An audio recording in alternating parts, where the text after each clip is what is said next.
When I started to get serious about making pizza a few years ago, I first learned how to make pizza Napolitana. And I think I've mentioned it before, but in case you're unaware, there's an association, the AVPN, which was founded by some pizzaiolos in Naples, Italy. Naples is where pizza was invented. And back in the 80s, these handful of pizzaiolos, they noticed that the traditional way of making pizza was starting to diverge, and there's new stuff coming in, and they didn't like it, and they wanted to preserve the traditional pizza Napolitana. And so they came up with this association and a set of rules, and then they certify pizzerias that that follow the rules to make the traditional pizza Napolitana.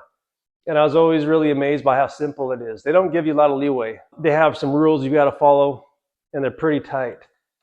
And one of them is the fermentation rules. Basically, they do a two-stage fermentation at room temperature. They mix the dough together either by hand or by a stand mixer, a fork mixer, and then they let it rest for about 2 to 4 hours. And then they shape the balls and let the balls rest for between 8 and 24 hours.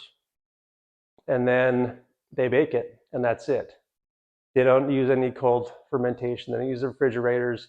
It's really interesting to actually listen to some of these old master pizzaiolos from Naples talk about how they make pizza. Here in America, guys are getting really, really scientific about it. I just watched a YouTube the other day by a pizza shop owner back east somewhere, and he's got a spreadsheet with all these different formulas in there.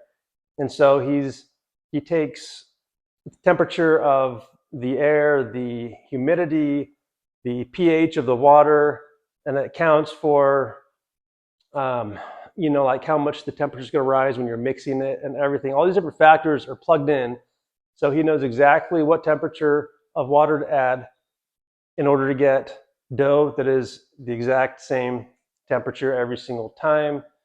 And he keeps his room temperature the exact same day and night, year round. And just very scientific. That's very typical for Americans. But when you hear these old Neapolitan pizzaiolos talk, they say, yeah, it's going to be a hot day tomorrow. I'm going to add a little less yeast than normal. Or they say, oh, it's really humid right now. I'm going to add a little less water. And like that. It's more of an art in Italy, I guess you could say. It's more of an art in Italy, whereas it's more scientific in America.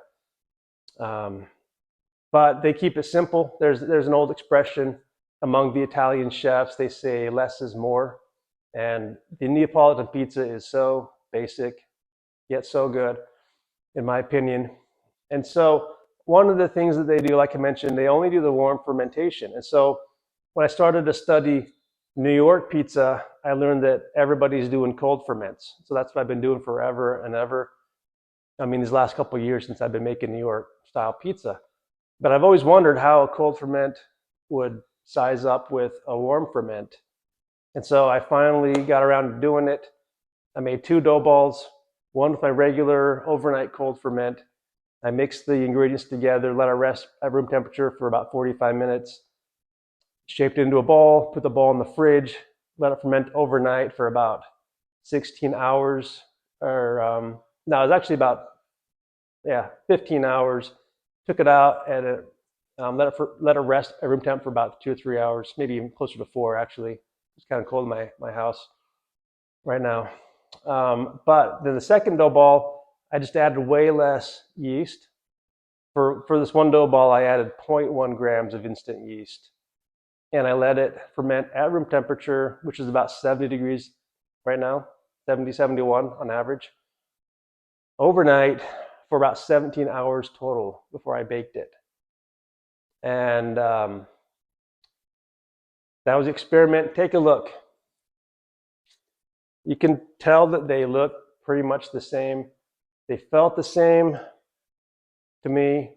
They had the same crispiness. I didn't take pictures of the bottom, but the bottoms had the same, caramelization and leoparding on the bottom. Taste-wise. So for some reason, I was anticipating the taste of the warm ferment would actually be more flavorful than the cold ferment. And I went in and I sampled them, and they were about identical. At first, I think I noticed a tiny bit more sweetness in the warm ferment dough ball.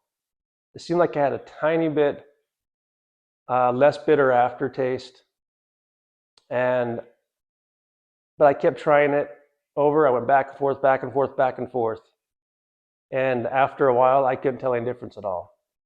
So I think initially I might have had a little placebo effect going, where I tasted what I anticipated. Um, but really, even if there was a difference, it was so negligible that it's not even worth it. But I'm actually happy with the experiment, even though they tasted the same and they formed the same. I am happy to know that they're the same, because honestly, if I was making a lot of pizzas for whatever reason, having a big party, I don't have a lot of room in my fridge most days. It's nice to know that I can make dough balls and let them rest overnight, you know, just here in my kitchen or wherever, and I can still make some really good pizzas. So I'm actually happy with that. It's a success. The experiment was a success in my book.